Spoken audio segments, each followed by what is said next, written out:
శ్రీ సచ్చిదానంద సద్గురు సాయినాథ్ మహారాజ్ కే జై. శ్రీ సచ్చిదానంద సద్గురు అలివేలు మంగమ్మ సహిత భరద్వాజ మహారాజ్ కే జై. శ్రీ సచ్చిదానంద సద్గురు నాంపల్లి బాబా మహారాజ్ కే జై. జై సాయి మాస్టర్. ఈరోజు సత్సంగంలో మన మహాత్ముల ముద్దు పెట్టాడు ఆచార్య శ్రీ ఎక్కిరాల భరద్వాజ్ మహారాజ్ గారి చరిత్ర. రచన శ్రీ థామస్ రెడ్డి గారు. మనం దీనిలో అధ్యాయం 8 మీరున్న చోటు అనేటువంటి అధ్యాయాన్ని మనం చదువుకుంటున్నాం. క్రితం సత్సంగంలో మనం మాస్టర్ గారి యొక్క సర్వజ్ఞత్వం గురించి ఎన్నో సంఘటనలు, లీలలు ఇవన్నీ మనం చదువుకుంటూ వస్తున్నాము.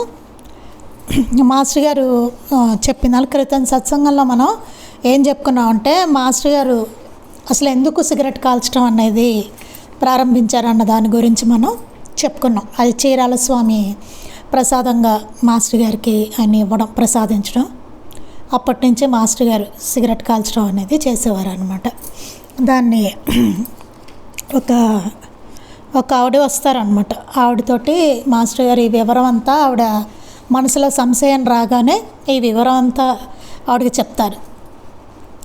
అది ఆవిడ మనసులో అనుకుంటారు, ఏంటి ఇచ్చి ఈయన ఏంటి ఇలా సిగరెట్లు కాలుస్తున్నారు అనుకోగానే మాస్టర్ గారు చెప్పడం మొదలు పెడతారనమాట. అది తర్వాత ఈరోజు మనం ఇంకొన్ని సంఘటనలు చదువుకుందాం. మనం Shri VC Venkateswarlu, assistant director పశుసంవర్ధక శాఖ, పుత్తూరు. 1980లో శ్రీ భరద్వాజ్ గారి ద్వారా శ్రీ షిరిడి సాయి గురించి, ఆధ్యాత్మికత గురించి విని వారి శ్రీమతితో భరద్వాజ్ గారిని గురించి గొప్పగా చెప్పగా ఆవిడ విమర్శించింది. ఏం జరిగితే వెంకటేశ్వర్లు గారని ఆయన మాస్టర్ గారి గురించి, బాబా గురించి, ఆధ్యాత్మికత గురించి ఇవన్నీ విన్నవన్నీ వారి భార్యతోటి మాస్టర్ గారి గురించి గొప్పగా ఆయన చెప్తున్నారట. చాలా గొప్పగా చెప్తుంటే ఆవిడ ఏం చేస్తుందో ఆవిడ నచ్చక ఆవిడ శుభ్రంగా విమర్శించారట మాస్టర్ గారిని. ఆయన మరుసటి రోజు ఇద్దరూ కలిసి భరద్వాజ్ గారి దర్శనానికి వెళ్ళారు. అయినా సరే మరుసటి రోజు ఇద్దరు కలిసి, భార్యాభర్త ఇద్దరు కలిసి మాస్టర్ గారి దర్శనానికి వెళ్ళారనమాట. ఆయనకి మాస్టర్ గారి మీద చాలా ఇష్టం. ఆయన మాస్టర్ గారి గురించి గొప్పగా చెప్తూ ఉండేవారు. వాళ్ళ భార్య ఏమో విమర్శించారట మాస్టర్ గారిని. సరే ఇద్దరు కలిసి మాస్టర్ గారి దగ్గరికి వెళ్ళారట. ముందు రోజు నా శ్రీమతి భరద్వాజ్ గురించి ఏమేమి విమర్శిస్తూ మాట్లాడిందో వాటినే పరోక్షంగా నా శ్రీమతికి చెబుతూ అవేమీ మనకు గుచ్చుకోవు కదా అని అన్నారు.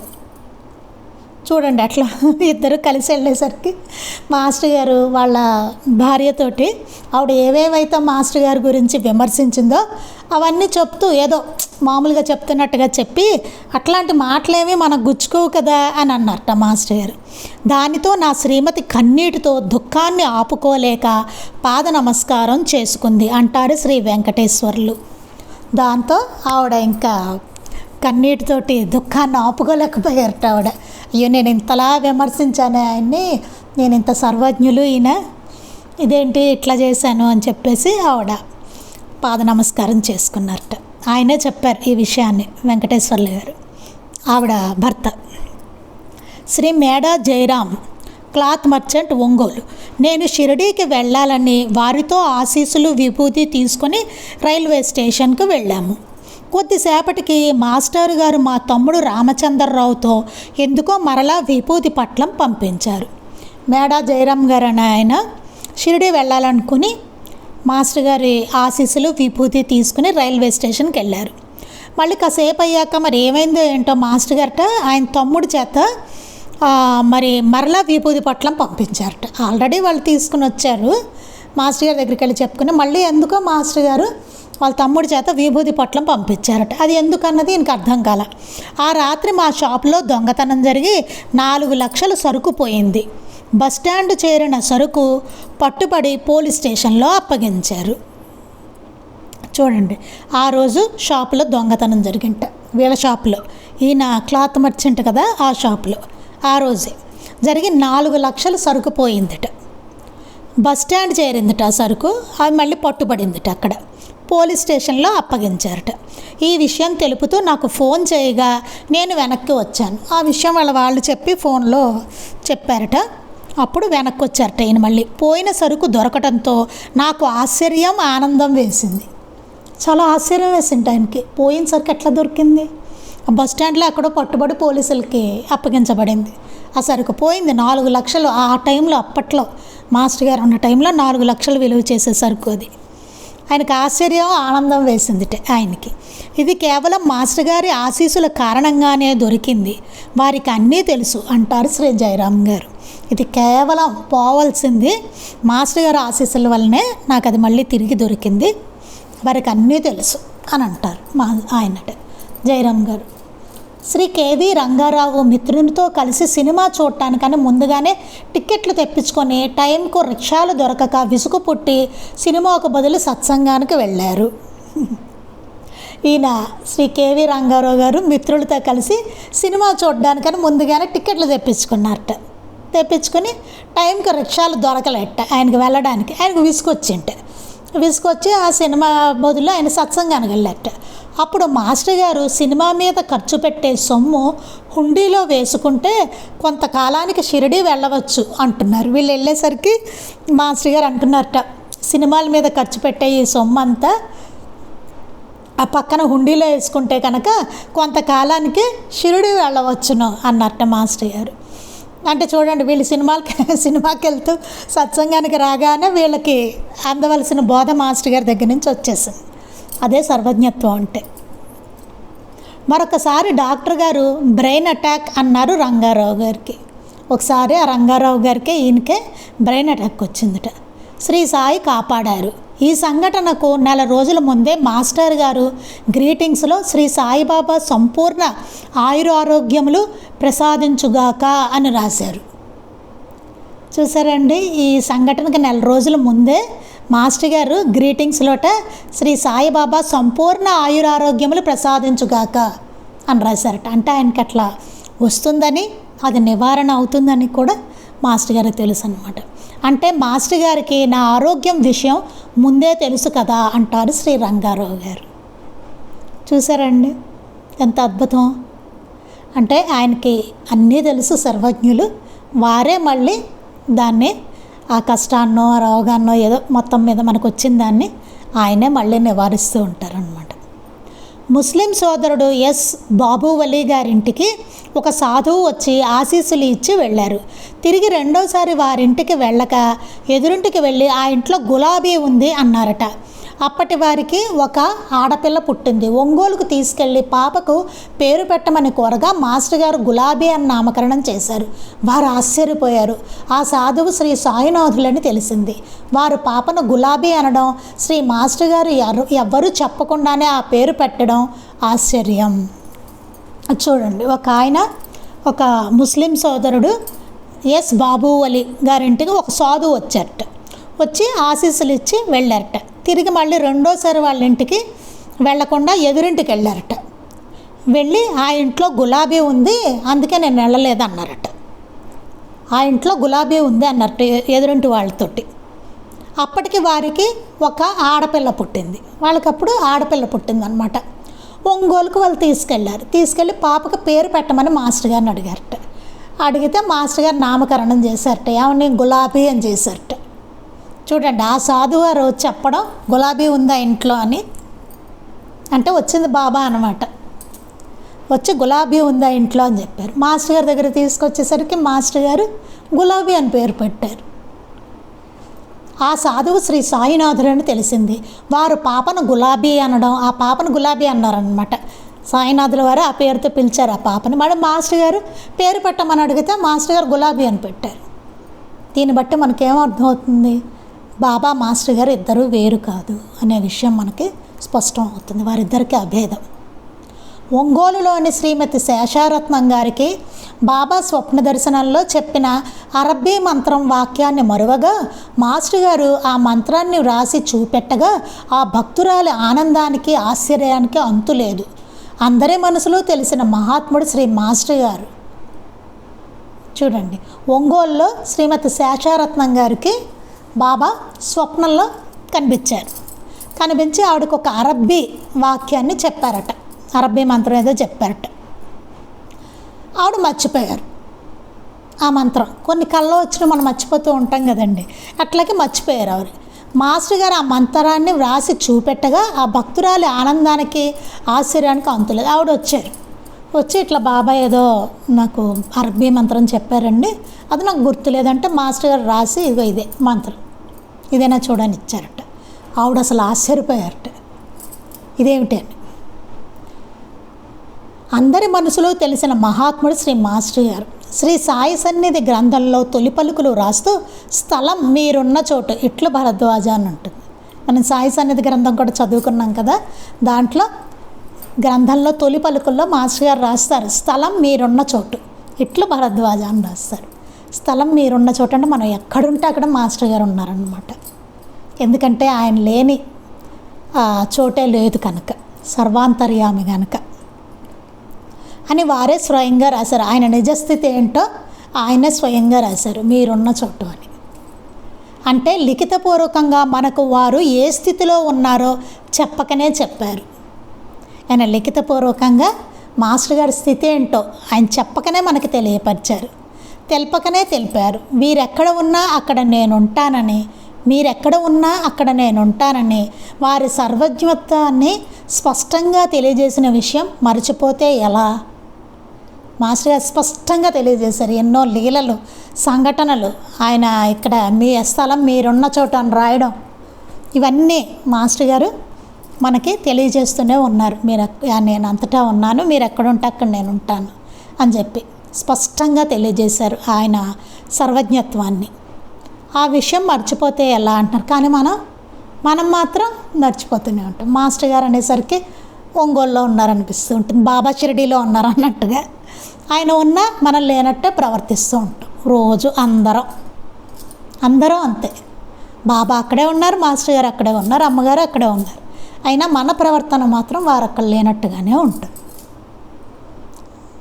ఎందుకంటే మనం అది దృష్టిలో పెట్టుకోం, ఉంటే అది ఇలా ఉండదు మన ప్రవర్తన. అప్పుడు తర్వాత అధ్యాయం 9 చదువుతున్నాం. మన అధ్యాయం పూర్తయింది. మహాత్ముల ముద్దుబిడ్డడు అధ్యాయం 9 ఆచార్యులతో యాత్రా సందర్శనం. మాస్టర్ గారితో యాత్రా సందర్శనం గురించి రాస్తున్నారు ఇక్కడ. 1963లో షిరిడీ క్షేత్రంలో పొందిన దివ్యానుభవంతో సాయి సేవకు అంకితమైన శ్రీ భరద్వాజ్ గారు నాటి నుండి ఎన్నో దత్తక్షేత్రాలను, సిద్ధపురుషుల సమాధులను దర్శిస్తూ తమతో పాటు ఎందరికో చూచేందుకు ప్రోత్సాహాన్ని ఇస్తూ వచ్చారు. మాస్టర్ గారు 1963లో షిరిడీలో ఆయన సాయినాథుల వారి సన్నిధిలో దివ్యానుభూతిని పొంది సాయి సేవకు అంకితమైన నాటి నుంచి మాస్టర్ గారు ఎన్నో దత్తక్షేత్రాలను సందర్శించేవారు. సిద్ధపురుషుల్ని, సమాధుల్ని ఇవన్నీ దర్శిస్తూ ఆయనతో పాటు ఎందరినో ఆయనతో తీసుకెళ్ళి చూపిస్తూ మిగతా వాళ్ళు చూసేందుకు ప్రోత్సహిస్తూ ఉండేవారు అన్నమాట. దత్తక్షేత్రాల్లో ముఖ్యంగా షిరిడి, గాన్గాపూర్, అక్కల్కోట, మాణిక్యనగర్, కురుపురం, నరసోబవాడి మొన్నగు క్షేత్రాలను దర్శించమని చెప్పేవారు. వాటిని దర్శించబోయే ముందు ఇంటి వద్ద చక్కగా శ్రీ గురు చరిత్ర, శ్రీ సాయి చరిత్ర పారాయణ చేసుకుని తిరిగి ఆ సద్గ్రంథాలని వెంట తీసుకెళ్ళి ఆయా క్షేత్రాల్లో పారాయణ చేయడం శ్రేయస్కరమని చెప్పేవారు. ముఖ్యంగా ప్రదక్షిణలు, పారాయణ, నామస్మరణ, ధ్యానాలతో ప్రతి క్షణాన్ని సద్వినియోగపరుచుకోవాలని అనేవారు. మాస్టర్ గారు చెప్పేవారు అన్నమాట. ఏదైనా క్షేత్రాలకి వెళ్ళేటప్పుడు అవి దర్శించుకోపోయే ముందే ఇంటి వద్ద మన మనసుని ప్రిపేర్ చేసేసుకోవాలి. ఎట్లాగంటే చక్కగా గురుచరిత్ర, సాయిలీలామృతం పారాయణ చేసుకోవాలి.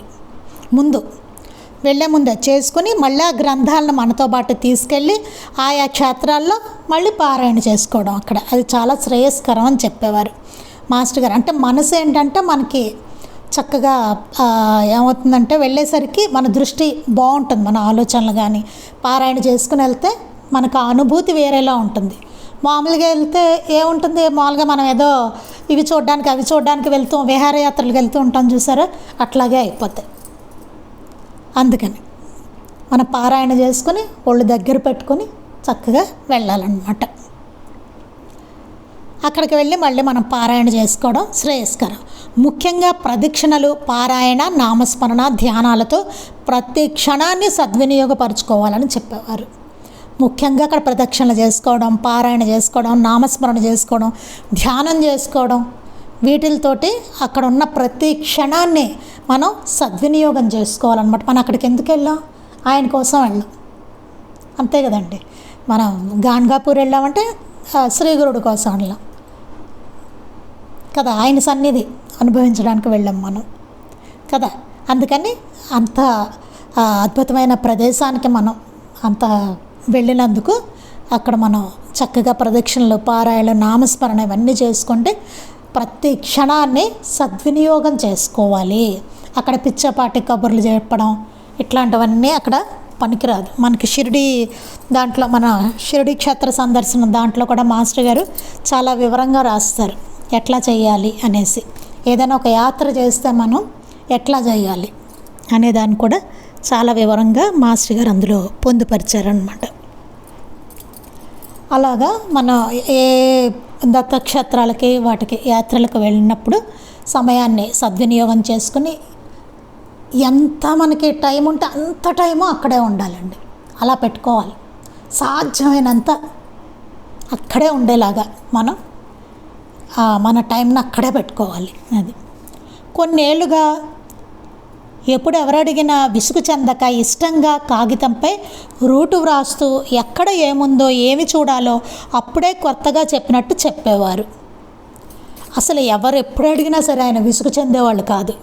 చెందకుండా చాలా ఇష్టంగా కాగితం మీద రూటు వేసి, షిరిడి వెళ్ళాలి మాస్టర్ గారు అన్నారనుకోండి, చక్కగా రూటు వేసి ఎక్కడేముందో ఏం చూడాలో అప్పుడే కొత్తగా చెప్తున్నట్టు చెప్పేవారట. ఇప్పుడు ఒకళ్ళు చెప్పారనుకోండి, తర్వాత మళ్ళీ ఇంకోళ్ళు వచ్చాను, వాళ్ళకు కూడా అలాగే చాలా చక్కగా మళ్ళీ కొత్తగా ఫ్రెష్గా చెప్తున్నట్టే ఉండేది. అలాగే మన వేదమ్మ గారు కూడా సత్సంగంలో చెప్పారు, ఎంతోమంది చెప్పేవారు, అందరికీ విసుగు ఏమీ లేకుండా చెప్పిందే చెప్పడం. ఆఖరి క్లాస్లో టీచర్ అయినా విసుకొస్తుంది కదండి, ఎన్నిసార్లు చెప్పాలంటారు, లేకపోతే వాడిని అడుగు అంటారు కదా. మనకే ఎందుకు 4-5 సార్లు చెప్పామనుకోండి, ఎవరికైనా మనకే విసుగ్గా అనిపిస్తుంది మళ్ళీ చెప్పాలా అని. ఫస్ట్ టైం చెప్పినట్టు కూడా చెప్పాం మనం తర్వాత కదా. కానీ మాస్టర్ గారు అలా ఓపికగా చెప్తూనే ఉండేవారు. ఎవరు వచ్చినా సరే షిరిడి వెళ్ళాలి మాస్టర్ గారు అంటే చక్కగా అడిగేవి, అంతా మ్యాప్ వేసేసి ఎక్కడే ఉంటాయి ఏంటి అన్నీ చెప్పేసి ఏమేమి దర్శించుకోవాలి అంత వివరంగా చెప్పేసేవారు. ప్రతి వాళ్ళకి అలా కొత్తగా చెప్తున్నట్టే ఉండేదిట, అలా చెప్పేవారు. 1971లో విద్యానగర్లో కొందరు విద్యార్థులు సెలవుల్లో షిరిడి చూసి రావాలి మాస్టారు ఎట్లా అని అడిగితే, అప్పుడు 1 గంట సేపు షిరిడీలోని గురుస్థాన్, సమాధి మందిరం, ద్వారకామాయి, ధూని, చావడి, లిండి తోట మరికొన్ని దర్శించాల్సిన విషయాలను కాగితంపై గుర్తులు వేసి చెప్పారు. గురుస్థాన్కి, సమాధి మందిరానికి, లిండి తోటలోని నందదీపానికి, దత్తాత్రేయులకు ప్రదక్షిణలు చేయాలి. ద్వారకామాయి, చావడి, లిండి తోటలో పారాయణ చేసుకుంటూ ఆరతి సమయంలో సమాధి మందిరంలో హాజరయ్యేటట్టు చూసుకోవాలి అని సంస్థానం వారి భోజనం, టిఫిన్ విషయం, మద్రాసు హోటల్ విషయం ఇలా అన్నీ చెప్తూ వచ్చారు. అన్నీ చెప్పేవారు, అక్కడ ఎక్కడే ఉంటాయి ఏంటి అన్నీ చెప్పేవాళ్ళు. అక్కడ సంస్థానంలో భోజనం ఉంటుంది, అన్నీ అక్కడ మద్రాసు హోటల్ ఉంది, ఎక్కడెక్కడ ఏ ప్రదేశాలకు వెళ్తే మనం ఏమేమి పారాయణలు చేసుకోవాలి అన్నీ చక్కగా గుర్తులతో రాసి చెప్పేవారు అన్నమాట మాస్టర్ గారు. నేను 1984లో ఒంగోలు వెళ్ళి షిరిడి చూడాలని ఉన్నది అనగానే వెంటనే పెన్ తీసుకొని 1971లో చెప్పిన ప్రకారమే ఒక్కటి కూడా తప్పిపోకుండా అదేవిధంగా వివరంగా చెప్తుంటే 1971 నుండి 1984 మధ్య ఈ 14 సంవత్సరాల కాలంలో ఎన్ని వేల మందికో వారిట్లే చెప్పి ఉంటారు కదా అనిపించింది. ఈయన థామస్ రెడ్డి గారు ఫస్ట్ ఆయన 1971లో అడిగారు షిరిడి వెళ్ళడానికి. అప్పుడు ఎలా చెప్పారో అలాగే 1984లో కూడా వెళ్ళి అడుగుతుంటే అట్లానే చెప్పారట. ఏమీ మార్పు లేదు, అలా కొత్తగా చెప్తున్నట్టే ఉందిట. అంత ఓపికగాను అంత క్లియర్గాను తెలుసు కదా అని అలా లేదు. లేకపోతే వాళ్ళందరికీ బోడంతమంది చెప్పాను వెళ్ళి తెలుసుకో వెళ్ళు అని, కానీ అసలు ఏమీ లేదు. అప్పుడు ఎలా చెప్పారో అలాగే చెప్పారట. అంటే 14 సంవత్సరాల తర్వాత కూడా అలాగే చెప్పారట. అప్పుడు ఎలా చెప్పారో అలాగే. ఈ 14 సంవత్సరాల్లో ఎన్ని వేల మందికో చెప్పుంటారు ఆయన కదా, అలాగే చెప్పారట వాళ్ళకు కూడా. అట్లే చెప్పి ఉంటారనిపించింది. అంటే ఎప్పుడు ఎవరు అడిగినా అంటే బాబా సేవ అంటే మాస్టర్ గారికి అట్లా ఉండేది. ఎంతో ప్రోత్సహించేవారు మనల్ని కూడా. అంతేకాదు షిరిడీలో ఆచార్యుల వారు ఉన్నప్పుడు అక్కడికి వెళ్ళిన భక్తులకు చక్కగా సహకరించేవారు. మాస్టర్ గారు షిరిడీలో ఉన్నప్పుడు అక్కడికి ఎవరైనా భక్తులు పెడితే వాళ్ళందరికీ చక్కగా దగ్గరుండి అన్నీ చూపించేవాళ్ళట మాస్టర్ గారు. ఒకసారి దీనదయాళ్ శరణ్ గారు షిరిడి వెళ్ళినప్పుడు భరద్వాజ గారు సమాధి మందిర ప్రాంగణంలో వేరే వారితో రచనా విషయాలు మాట్లాడుచుండగా, ఏమయ్యా షిరిడీలో ఏమేమి చూడాలి కాస్త చెబుతారా అని అడిగారు. అంతే లేచి వెంట పెట్టుకుని స్వయంగా మొత్తం షిరిడీలోని లక్ష్మీబాయి షిండే ఇంటిలోని 9 నాణాలు, బాబా ఇచ్చినవి, మహల్సాపతి ఇల్లు, శ్యామగారి ఇల్లు, ఖండోబా మందిరం, మహాలక్ష్మి దేవాలయం మొన్నగు స్థలాల్ని పోతే బాబా గారిని చూపించారు. ఒకసారి ఈయన దీన్ దయాళ్ శరణ్ గారు షిరిడి వెళ్ళారట. అప్పుడు మాస్టర్ గారు సమాధి మందిర ప్రాంగణంలో వేరే వారితో రచనా విషయాలు అవి మాట్లాడుతున్నారట. ఏమయ్యా షిరిడీలో ఏమేమి చూడాలి కాస్త చెప్తారా అని అడిగారట ఆయన. అప్పుడు తెలియదు మాస్టర్ గారి గురించి. ఇంకా అంతే వెంట పెట్టుకుని తీసుకెళ్ళి మొత్తం అన్నీ చూపించారట దగ్గరుండి. అందుకు కృతజ్ఞతగా మీరింత బాగా ఓపికగా చూపించారే, తెలిసిన వాడులా బహుశా మంచి గైడ్ అయి ఉంటారు, ఏమన్నా ఇద్దాము అని తలిచి ఇదిగో ఈ 5 రూపాయలు ఉంచండి అని దయాళ్ శరణ్ గారు ఇవ్వబోయారు. ఆయన తెలియదు మాస్టర్ గారి గురించి. మామూలుగా ఆయన కూర్చునేసరికి ఏం చూడాలని అడిగితే మాస్టర్ గారు వెంట పెట్టుకొని చక్కగా అన్నీ చూపించేశారు. మీరు ఇంత బాగా ఓపికగా చూపించారే, బాగా తెలుసు అనుకుంటా ఈయనకి షిరిడి, ఈయన ఏదో మంచి గైడ్ అయ్యి ఉంటారు, ఒక 5 రూపాయలు ఇద్దాం అని చెప్పి ఇవ్వబోయారట. ఇవ్వబోతే అప్పుడు మాస్టర్ గారు అవసరం లేదు, నేను ఉద్యోగం చేస్తున్నాను లెక్చరర్గా అని చెప్పగానే ఆశ్చర్యపోయారు దయాళ్ శరణ్. ఇలాంటి సన్నివేశాలు సందర్భాలు కోకొల్లలు. వెంటనే మాస్టర్ గారు అన్నట్టు లేదు అవసరం లేదు, నేను ఉద్యోగం చేస్తున్నా, లెక్చరర్గా చేస్తున్నాను, నాకు డబ్బు ఇవ్వాల్సిన అవసరం లేదు అని చెప్పారట. ఆయన ఆశ్చర్యపోయారట దయాళ్ శరణ్ గారు. ఇలాంటి సన్నివేశాలు సందర్భాలు కోకొల్లలు బోల్డ్ జరిగాయి. ఎవరైనా సరే అక్కడ అడిగితే చాలు, కొత్త వాళ్ళు ఎవరైనా అడిగితే చాలు తీసుకెళ్ళిపోయి చూపించేయడమే, ఇంకంతే. వాళ్ళందరూ ఎవరో గైడ్ ఏమో ఇలా అనుకునేవారు అనమాట మాస్టర్ గారు. క్షణం కూడా తీరిక లేని మాస్టర్ గారు భక్తుల సౌకర్యార్థం వారి కోరిక మేరకు క్షేత్ర దర్శనానికి టూరిస్ట్ బస్సులో పాల్గొనేవారు. శ్రీ ఆచార్యుల వారితో 4-5 దఫాలుగా షిరిడీ యాత్రలో పాల్గొనే అదృష్టం మాకు కలిగిందంటూ శ్రీమతి సుబ్బలక్ష్మమ్మ సీతారామయ్య దంపతులు మరియు శ్రీమతి జయమ్మ జయచంద్రారెడ్డి దంపతులు వారి అనుభవాలు చెబుతున్నారు. క్షణం కూడా మాస్టర్ గారికి తీరిక లేకపోయినా సరే భక్తుల సౌకర్యార్థము వారి కోరిక మేరకు అందరికీ అనిపిస్తుంది కదా మాస్టర్ గారితో వెళ్తే బాగుంటుంది అనేసి క్షేత్ర దర్శనానికి టూరిస్ట్ బస్సులో వాళ్ళతో పాటు మాస్టర్ గారు పాల్గొనేవారట. వారితో 4-5 దఫాలుగా షిరిడి యాత్రలో పాల్గొన్న వాళ్ళ అనుభవాలు చెప్తున్నారు ఇక్కడ. ఆచార్యులు వారు ఏ దత్తక్షేత్రాల్లో ఆగినా వారు ముఖ్యంగా పారాయణకు ప్రాముఖ్యతనిచ్చేవారు. ఏ దత్తక్షేత్రానికి వెళ్ళినా ముఖ్యంగా పారాయణ, అక్కడ కూర్చొని చక్కగా పారాయణ చేసుకోమని చెప్పేవారు. పారాయణ జాగ్రత్తగా చేసుకోవాలి అనేవారు.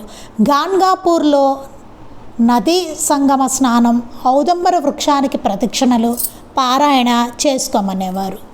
గాన్గాపురం వెళ్తే కనుక గాన్గాపూర్లో పారాయణ చేసుకోవడం, నది సంగమ స్నానము అక్కడ సంగమంలో స్నానం చేయడము, ఔదుంబర వృక్షానికి ప్రదక్షిణాలు చేయడము, పారాయణ చేసుకోవడము, సంగమ తీర్థంలో స్నానం చేసుకోవడము, అందరితో పాటు తను ఒకరై ఊరిలోని దేవాలయంలోని నృసింహ సరస్వతి పాదుకల దర్శనము, ప్రదక్షిణము, మధ్యాహ్న ఆరతి కాగానే భిక్ష తప్పక చేయమని చెప్పేవారు. ఇవన్నీ చెప్పేవారు మాస్టర్ గారు.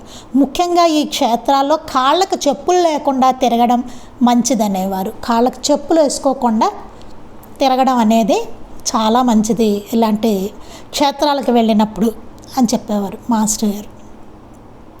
గురుస్థాన్ నుండి, ఎందుకంటే సాక్షాత్తు శ్రీగురుడు అక్కడ అదంతా నడయాడిన ప్రదేశం అది, అందుకని చెప్పులు లేకుండా నడవడం అనేది చాలా మంచిదన్నమాట. గురుస్థాన్ నుండి మద్రాస్ హోటల్ దారిలో ద్వారకామాయి చావడి మధ్య ఉన్న దారి గుండా సమాధి ప్రవేశ ద్వారం మీదుగా ప్రదక్షిణలు నామస్మరణతో చేసుకోవాలి. షిరిడీ పుణ్యక్షేత్రాల్లో సంచరించేటప్పుడు అచ్చటి నేల అంతా బాబా పాదస్పర్శతో పునీతమైందన్న విషయాన్ని గుర్తుంచుకోవాలి అని చెప్పారు. గురుస్థాన్ నుండి మద్రాస్ హోటల్ దారిలో ద్వారకామాయి చావడి మధ్య మారుతి ఆలయం ఎదురుగా ఉన్న దారి గుండా సమాధి ప్రవేశం ద్వారముగా ప్రదక్షిణలను నామస్మరణతో చేసుకోవాలని చెప్పేవారు. షిరిడీ పుణ్యక్షేత్రాల్లో మనం నడిచేటప్పుడు అచ్చట నేల అంతా బాబా పాదస్పర్శతో పునీతమైందన్న విషయాన్ని గుర్తుంచుకోవాలి. అక్కడ మనం నడుస్తుంటే బాబా పాదస్పర్శతోటి ఆ షిరిడీ అంతా ఎంతో పునీతమైందని గుర్తుపెట్టుకుంటూ మనం అలాంటి ప్రదేశంలో మనం నడుస్తున్నామన్న శ్రద్ధతోటి భక్తితోటి మనం నడవాలని చెప్పేవారు. అలాగే గాన్గాపూర్లో కూడా శ్రీగురుడు సంచరించిన స్థలం అది, ఆయన నడిచిన ప్రదేశం అది గుర్తుపెట్టుకొని మనం నడవాలి. ఆయా క్షేత్రాల్లో శ్రీ గురు చరిత్రలు, శ్రీ సాయిబాబా చరిత్రలు ఇవ్వడం, అన్నదానం, వస్త్రదానం చేయడం మంచిది అనేవారు. ఆయా క్షేత్రాలకు వెళ్ళినప్పుడు మనం శ్రీ గురు చరిత్ర, బాబా చరిత్ర లాంటి గ్రంథాలు అక్కడ తెలియని వాళ్ళకి ఇవ్వడం, అన్నదానం చేయడము, వస్త్రదానం చేయడం, ఇవన్నీ ఆయా క్షేత్రాల్లో చేస్తే చాలా మంచిదని చెప్పేవారు. ఒకసారి చావడిలో శివనేశన్ స్వామితో అడిగి ఫోటో తీయించుకున్నారు. నరసోబవాడి, కురుపురం క్షేత్రాలను తప్పక దర్శించాలి, వాటిని గూర్చి ఎక్కువ మందికి మీరే చెప్పాలి, చూపాలి అన్నారు. మనం వెళ్ళిన వాళ్ళం కాబట్టి మనం వాటిని ఎవరైనా వెళ్తామంటే వాటి గురించి మనం ఎక్కువ మందికి చెప్తూ ఉండాలి, వాళ్ళు చూపిస్తూ ఉండాలని చెప్పేవారు. నరసోబవాడి ధ్యానానికి యోగ్యమైన స్థలం. అచ్చట 5 సిద్ధపురుషులు అంటే శ్రీ నారాయణ స్వామి, శ్రీ కాశీకర్ స్వామి, శ్రీ గోపాలస్వామి, శ్రీ మౌనస్వామి, శ్రీ రామచంద్ర యోగి వాళ్ళు ఉన్నారనమాట. 5 సిద్ధపురుషులు సమాధులు ఉన్నాయి అక్కడే ఏటి ఒడ్డున ఊరిలోని బీద బ్రాహ్మణుని ఇంట్లోని తమ్మపాదుని శ్రీగురుడు తీసివేసిన చోటును, నేడు దత్తపాదుకలు ప్రతిష్ఠించిన చోటును, శ్రీగురుని అమరపురంలో యోగినులు పూజ చేసిన చోటును చూడాలి. అక్కడ ఏమేమి చూడాలో చెప్తున్నారు. మనకి తెలుసు కదా, శ్రీ గురు చరిత్రలో తమ్మపాదు ఆ శ్రీగురుడు తీసేస్తారు. అక్కడ తీసేస్తే వాళ్ళు మళ్ళీ పోద్దామని ఆ దంపతులు తవ్వితే అక్కడ వాళ్ళకి నిధి దొరుకుతుందన్నమాట. ఆ చోటు అమరపురంలో యోగినులు పూజ చేసిన చోటు స్వామికి, ఇవన్నీ చూడాలని చెప్పేవారు. ఆయా క్షేత్రాల్లో స్థలాల్లో జరిగే పద్ధతుల ప్రకారం పూజల్లో ఆరతుల్లో పాల్గొనాలి. అంతేగాని అలా ఇలా అని సలహాలు ఇవ్వడం చేయకూడదు. బాహ్యశుద్ధి కన్నా కాలాన్ని సద్వినియోగపరచుకోవడం ముఖ్యం అంటారు శ్రీ భరద్వాజ గారు. ఎక్కడైనా మనం ఆ దత్తక్షేత్రాలకి వాటికి వెళ్ళినప్పుడు అక్కడ జరిగే పద్ధతుల ప్రకారం పూజల్లో ఆరతుల్లో పాల్గొనాలి. అక్కడ ఆరతుల్లో పాల్గొనాలి, పూజలు ఏమైనా జరుగుతుంటే అక్కడ పాల్గొనాలి. అంతేగాని అలా ఎలా అని అక్కడ సలహాలు ఇవ్వడం లాంటివి మనం చేయకూడదు. అక్కడ పద్ధతి ఎట్లా జరుగుతుంటే అట్లా మనం పాల్గొవాలి. బాహ్యశుద్ధి కన్నా కాలాన్ని సద్వినియోగపరచుకోవడం ముఖ్యం అంటారు మాస్టర్ గారు. మనం బాహ్యశుద్ధి కన్నాను అక్కడ ఎంత టైం మనం ఉండగలిగితే అంత టైము అక్కడ ఉండి సద్వినియోగపరచుకోవాలి, అది ముఖ్యం. టైంని అక్కడ సద్వినియోగపరచుకోవడం అనేది ముఖ్యం బాహ్యశుద్ధి కన్నాను. బస్సులో వెళ్తున్నప్పుడు ఆరతి సమయం అయితే బస్సులోనే ఆరతి పాట పాడించేవారు. ఇలా బస్సుల్లో వెళ్తారు కదా, వెళ్తున్నప్పుడు ఆరతి టైం అయినప్పుడు బస్సులోనే ఆరతి పాడించేవారు. విరామ సమయంలో సత్సంగం చేసేవారు. సత్సంగంలో మీ దగ్గరుండి విందామంటే వంట చేయడంతో సరిపోతుంది మాస్టారు అంటే, ఇక్కడ వినేవాళ్ళు ఎంతమంది, మీరు స్వయంగా సేవ చేస్తున్నారే అదే సరి అయినది అని ఊరడించారు. వీళ్ళకి చెప్పారట, ఒకళ్ళు అన్నారట, మాస్టర్ గారు మీ సత్సంగం వినడానికి మాకు కుదరట్లేదు, విందామంటే వంట చేయడంతోనే సరిపోతుంది మాకు, సేవ చేసే వాళ్ళు ఉంటారు కదా, వాళ్ళు వినడానికి ఉండదు అవకాశం, వాళ్ళు వండడం ఇవన్నీ చేస్తూ ఉండాలి కదా వచ్చే వాళ్ళందరికీ అంటే. మాస్టర్ గారు అన్నారట, ఇక్కడ వినేవాళ్ళు ఎంతమంది, సరే ఇక్కడ అందరూ కూర్చుంటున్నారు కానీ వినేవాళ్ళు ఎంతమంది అన్నారట, మీరు స్వయంగా సేవ చేస్తున్నారే అదే సరి అయింది అని ఊరడించేవారట. యాత్రా స్థలాల్లో విడిగదుల్లో ఆచార్యుల వారికి ప్రత్యేకంగా వసతి ఏర్పాట్లు చేయవలసిన అవసరం ఉన్న ఒక్కొక్కసారి ఆ విషయాన్ని భక్తులు మర్చిపోయిన సన్నివేశాలు కూడా ఆచార్యుల వారు పట్టించుకునేవారు కాదు. మరి మాస్టర్ గారిని తీసుకెళ్ళినప్పుడు ఆయన కాస్త మరి ప్రత్యేకంగా వసతి అవి చేయాలి కదా, అసలు ఆయన వసతి విషయమే మర్చిపోయేవాళ్ళట వెళ్ళిన తర్వాత. అయినా మాస్టర్ గారు పట్టించుకునేవాళ్ళట. అనేక సార్లు ఇట్లాంటి సన్నివేశాలు జరిగాయి. యాత్రలో ఒకసారి రాత్రి ఆలస్యంగా అక్కలకోటకు చేరగా అన్నం చెడిపోగా యాత్రికులు సూటిపోటి మాటలతో బాధించగా శ్రీమతి జయమ్మ మాస్టర్ గారు చెప్పుకొని బాధపడ్డారు. ఒకసారి అక్కలకోటకు వెళ్ళారట రాత్రి ఆలస్యంగా, అన్నం పాడైపోయింది. యాత్రికులందరూ తిట్టడం మొదలెట్టారట, పాడైపోయిన అన్నము మాకు తిండి లేదు ఇట్లాగా తిట్టేసరికి అప్పుడు ఆవిడ జయమ్మ గారు అన్న ఆవిడ మాస్టర్ గారు చెప్పుకొని బాధపడ్డారట. అప్పుడు మాస్టర్ గారు, అమ్మ మీ జీవితం అనే వస్త్రానికి చిన్న మచ్చ ఇది అంతే, నాది ఇల్లు తుడిచిన గొడ్డమ్మ అన్నట్ట. ఇది మనం అందరం గుర్తుపెట్టుకోవాలండి, ఎవరైనా చిన్నదంటేనే మనం బాధపడిపోతూ ఉంటాం. చూడండి మాస్టర్ గారు చెప్పారట, ఏమ్మా మీ జీవితం అనే వస్త్రానికి ఇది చిన్న మచ్చ అంతే, నాదైతే ఇల్లు తుడిచిన గొడ్డమ్మ అని చెప్పారట. ఇంకా ఎన్ని మరకలు ఉంటాయండి, ఇల్లు తుడిచిన గొడ్డ అంటే ఎట్లా అయిపోయి ఉంటుంది. అలా ఎంతోమంది ఎన్నో అన్నారు మాస్టర్ గారు. ఆధ్యాత్మికతలో ఎదురుదెబ్బలు తగులుతూనే ఉంటాయి, అలా అని ఆపేస్తామా అని మాస్టర్ గారు ఓదార్చారు. ఆధ్యాత్మికతలో ఎదురుదెబ్బలు తగులుతాయి, అలా అని ఆపేస్తే ఎలాగా, ఆపేస్తామా మనం అనేసి ఓదార్చారట. ఆనాటి నుండి నేటి వరకు వారి ఆశీస్సులతో భక్తులకు దత్తక్షేత్రాలు చూపిస్తూ టూర్లో మిగిలిన డబ్బును ధర్మకార్యాలకు వినియోగించే సదవకాశాన్ని ఆచార్యులు మాకు కలిగించారు అంటారు శ్రీ జయచంద్రారెడ్డి గారు. ఈయన అంటారనమాట, ఆనాటి నుంచి ఇప్పటి వరకు మాకు మాస్టర్ గారి ఆశీస్సులతో భక్తులకు దత్తక్షేత్రాలు చూపిస్తున్నాం, టూర్లో మిగిలిన అంటే టూరిస్ట్ బస్ అనమాట, టూర్లో మిగిలిన డబ్బును ధర్మకార్యాలకు వినియోగించేటువంటి సదవకాశాన్ని మాస్టర్ గారు మాకు కలిగించారు అంటారండి జయచంద్రారెడ్డి గారు. ఇలా చూడండి ఎంతోమందిని సన్మార్గంలో పెట్టారనమాట. ఇలాగా వాళ్ళకి అనిపించాలి కదా, మిగిలిన డబ్బంతా ధర్మకార్యాలకే పెట్టాలి, అలాగే సద్బుద్ధిని కూడా వారే ప్రసాదిస్తారు.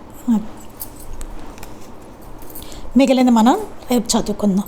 శ్రీ సచ్చిదానంద సద్గురు సాయినాథ్ మహారాజ్ కీ జై.